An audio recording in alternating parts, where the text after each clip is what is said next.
What's happening, everybody? Justin, Bridgewater's finest on YouTube, Blockbuster_guy on Twitter. Not fueled by nerd teas today because it is crazy hot outside, but we're going to talk about everyone's favorite topic in the middle of July. That's right, NHL contract buyouts, or maybe buyouts.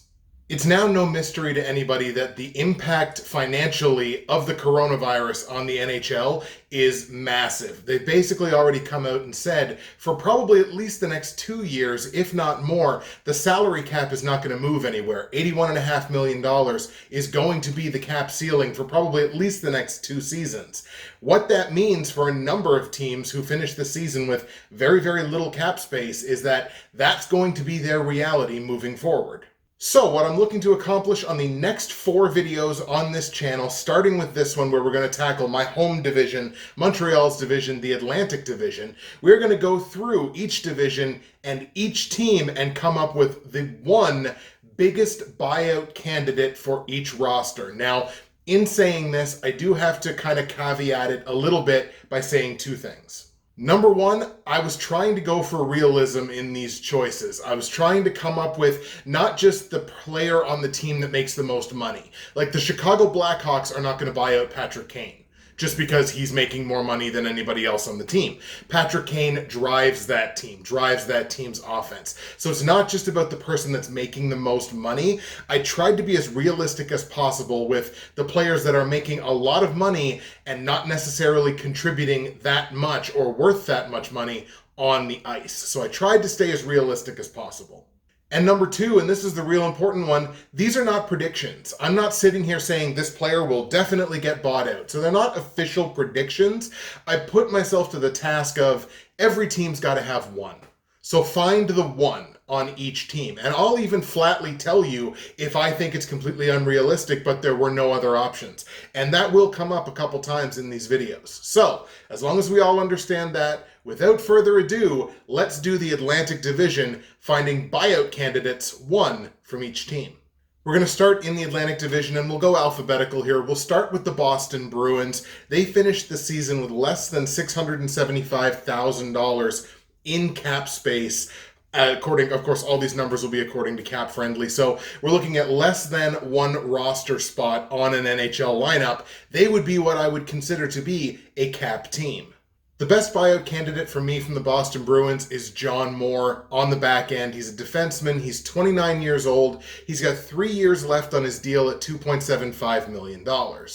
Of course, winding up on this list is not me saying anything against the player, and that's not me saying anything against John Moore here. But especially on this team, John Moore is an average third-pairing left defenseman.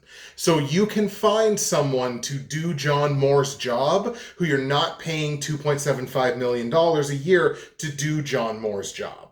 I don't think he's got a ton of trade equity. Maybe you could put him in on something else, but buying him out would save the Boston Bruins $2.4 million in total cap space. And for a team that has less than a roster spot worth of cap space on their roster right now, I mean, it's at least something they've got to consider. So that's going to be the process here in coming up with one player for each team. It's nothing against the player. It's completely about the money.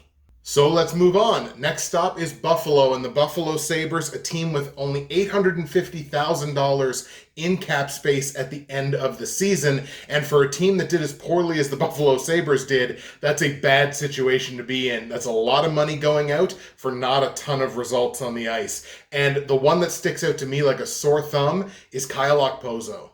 Okposo's a 32-year-old right winger who still has 3 more years on his deal at $6 million a year. Okposo is not the same player that he was when he came to the Buffalo Sabres. He recorded 19 points in 52 games last season, and this is a player that has a modified no-trade clause. So it's not the easiest thing in the world to find a trade partner for Kyle Okposo. You're paying him out a lot of money to be a shell of the player he used to be. Even though the Sabres have a ton of money going out the door in expiring contracts this year, you can buy out Kyle Okposo and save $3 million in total against the salary cap. Again, you had less than $1 million at the end of the season. I think they may have even used some LTIR in there, if memory serves me correctly. This is a team that should be, there's no reason why they wouldn't be in this coming offseason in on every single free agent that has a pulse. Let's head to Michigan now with the Detroit Red Wings. They ended the season with $1.5 million in cap space, so they do have a little bit of wiggle room in there. Not as much as some other teams, but they're certainly not in huge money problems.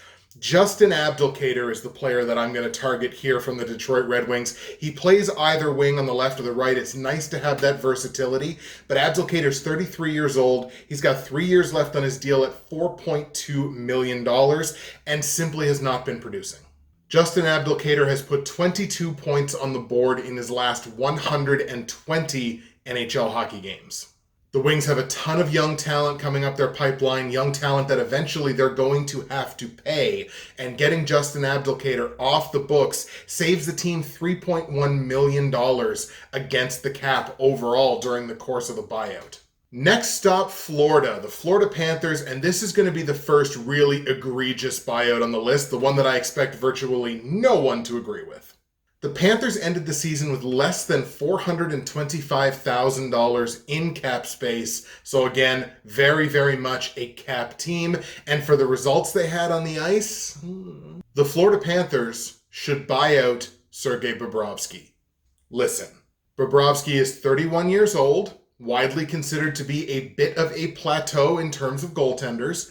They have him locked up for 6 more years at double digits, $10 million. And before you say anything, I realize where this is coming from. It's coming from a fan of a team that also has a 30-plus-year-old goaltender tied up long-term for double digits. I get it. And maybe people will say this is just an overreaction to one bad season, but it's not that. Bobrovsky's numbers have been in straight decline for the last 3 years. He is not the same goaltender he was 3 years ago, but the Panthers signed him at money that says you're the goaltender you were 3 years ago. That is not going to work if you want to compete. And again, realizing where it's coming from, Montreal is still a team that has cap space. Florida cannot say that. $425,000.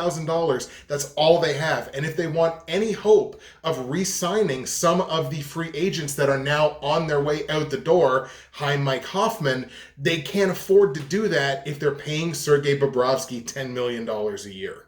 The Florida Panthers would save $11 million against the salary cap by buying out Sergei Bobrovsky. This is not me saying they're going to do it. This is just me saying I don't think Sergei Bobrovsky's ever going to be that $10 million goaltender again, and this is a team that is in cap trouble. So the quickest way to get out of it is getting rid of that contract that is going to be just more and more of a whale as time goes on. So now that I've said that, Montreal is the next stop in the Atlantic Division. So look, just so you know, I'm not playing favorites. But the Montreal Canadiens ended last season with $4.5 million in cap space. Kind of a different story, folks. But since there is one player on every team, Montreal's is easy. It's Carl Alzner. Even though they've been burying him in the AHL for a number of years, Alzner's contract is easily the one to get rid of. He's 31 years old, I was about to say 32. He's got 2 years left being paid $4.625 million. Now, yes, all that money is basically in the AHL. It's not really counting against Montreal's cap if Alzner isn't on the team.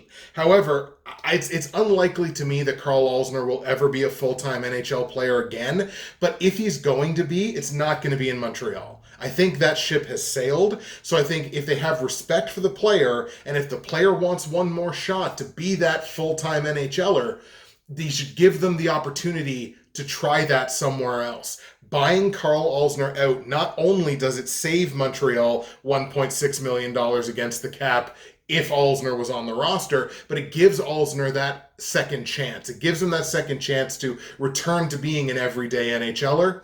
I think this one's actually relatively likely to happen as an agreement between player and team. It might not be a buyout, but it might be like mutual contract termination. But if I'm finding the best candidate, Alzner's the best candidate from Montreal. Let's go to Ottawa now and take a look at the Ottawa Senators. Now, this is a team that has among the most cap space in the NHL, so not really a priority, like an immediate priority to save money. They got $7.1 million in available cap space at the end of this past season, but there's somebody on every roster, and for the Senators, it's Nikita Zaitsev. And this is nothing against Zaitsev. He's only 28 years old, but he's locked up for 4 more years at $4.5 million. And look, he is still, just like he was in Toronto, aside from very brief moments, to me, he's a fringe NHL talent. He is someone who you can get similar results for far, far, far less money. I don't think he has a ton of trade equity unless you're sending him to like a cap floor team, like maybe a New Jersey or something like that. Just don't think there's a lot of equity to move him, but buying him out does save you $4.6 million against the salary cap. And again, you got a couple years here where the cap's probably not going to move with all this young talent that Ottawa has coming up. Kind of the same as when we talked about Detroit. Eventually, you're going to have to pay these people. The Tampa Bay Lightning are our next stop. The Lightning ended this past season with $1.2 million in cap space, so they had a little bit of wiggle room in there and obviously a very talented roster. But on this roster, Tyler Johnson is the player that I'm going to target. Now, he can play any forward position, and he's only 29 years old. I don't think Johnson's contract is egregious here, and I don't think this is a great buyout candidate. I think Tyler Johnson actually has some trade equity, and I think you could actually get pieces back for Tyler Johnson. So I think it is far more likely that you see Johnson get traded, maybe even with a little retained salary, rather than just outright getting bought out. But I look at Tyler Johnson, I think he's only about a 40-point ceiling in the NHL right now, and he's very clearly only the third best center on this Tampa Bay Lightning team. So if they did hit a situation where they needed to save some money, a buyout would not be the end of the world here with Tyler Johnson, and it would save the team $5.9 million. Sorry for spitting there. $5.9 million against the cap by buying Tyler Johnson out. That's a big chunk of cap space that you can use towards either re-signing somebody else or bringing on another talent. And we'll cap the Atlantic Division with the Toronto Maple Leafs. They ended the season with $0 in cap space due to the crazy, almost circumvention salary cap stuff that Kyle Dubas and the Leafs are able to do because they have a lot of money. Really, I didn't find a good buyout candidate on the Leafs, but the one that I did force myself to choose, as I'm forcing myself to pick one from every team, is Alex Kerfoot. And exactly the same as with Tyler Johnson, they'll trade Alex Kerfoot long before they would ever consider buying him out. However, even though he's only 25, he is locked up for 3 more years at $3.5 million. He's an average third-line center playing on a very good, especially offensive hockey team. And really, there was just nobody else on this roster to buy out and make it make sense. They could save $1.3 million by doing that, but again, Alex Kerfoot has plenty of trade value, so you'd see him get traded long before you'd see him get bought out. There you have it, folks. There's the Atlantic Division. One player from every team in the Atlantic who I could see at least potentially being a candidate for a buyout in these tight financial times. And on the next video, we will take a look at the other Eastern Conference division, the Metropolitan Division. See you then.